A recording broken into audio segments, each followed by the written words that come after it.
Okay, so some drama has emerged from this ending play between the Giants and the Seahawks. There was a blocked field goal attempt that was returned for a touchdown as the Seahawks were trying to tie the game. Again, to set the stage, huge play in the game. The Seahawks are down 3 points. There's a minute and 5 seconds left, and it's a 4th and 4. So if they were to get a penalty, they'd be able to continue driving down the field, try to get more than just a field goal. 3 points, though, would go a long way because it would tie the game up. I'm going to zoom in just so we can get a better look at this, but watch what happens with it's the long snapper and the right guard on this play.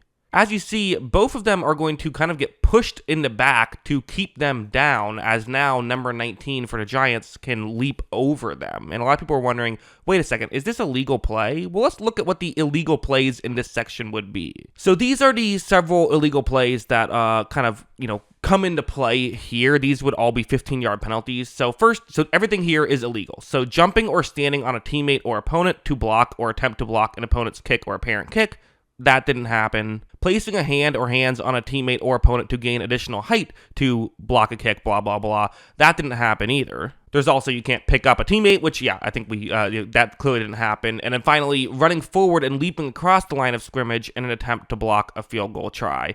None of those things happened. Again, just to show it again, you see it's essentially a loophole here by the Giants. They had two other players be the ones who hold down these two Seattle players. A lot of people were saying, hey, isn't it illegal to hit a long snapper? No, it actually isn't. You can't have significant contact to the head or neck area of them, which is the case of every player. You get protections that way. But in the NFL, other leagues, it's different. But in the NFL, there is no rule preventing that.